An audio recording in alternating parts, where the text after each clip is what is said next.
फुगलेली पोळी.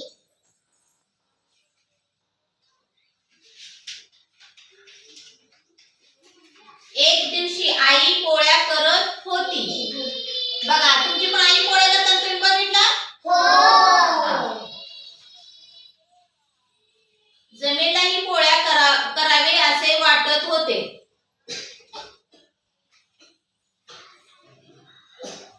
त्याने आईकडे कणिक मागितले. बघा तुम्ही पण आई पोळ्या करताना चपाती बनवताना त्या म्हणता का नाही, मुली पीठ मागता का नाही, थोडंसं कणिक द्या, हा मागता का नाही? आईने त्याला एक लहान गोळा दिला. बघा आईने पण त्याला काय केलंय, लहान गोळा दिलाय.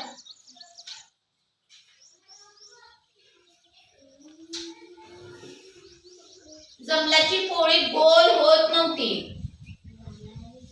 जमला पोळी गोल कशी करावी याचा विचार करू लागला. बघा तो हा काय करतोय मुलगा, माझी पोळी गोल कशी होईल याचा काय करतोय, तो विचार करतोय. हा लगेच लाटल्या लाटल्या त्याला गोल येईल का रे पोळी? नाही. त्याने गोलाकार भांडे घेतले. हा त्याने काय केले, गोलाकार बघा भांडे घ्यायला लागले. हा आणि पोळीवर गोलाकार भांडे फिरवले. पोळीवर गोल आकार येण्यासाठी काय केलं, त्याच्यावरती भांड फिरवलं.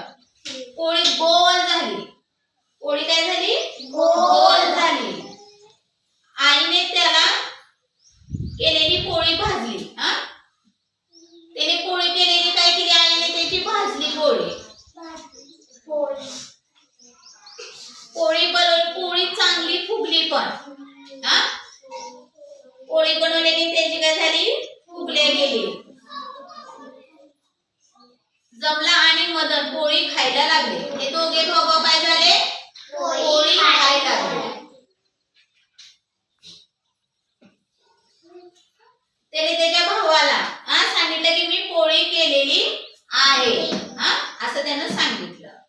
छान. आपल्याला काय करायचं होतं, गोष्टी आजच्या गोष्टीमध्ये विषय होते दिवस रात्र सकाळ दुपार संध्याकाळ, त्यातला कुठला तरी एक शब्द वापरायचा होता. तर आपण काय केलं, हा दिवस शब्द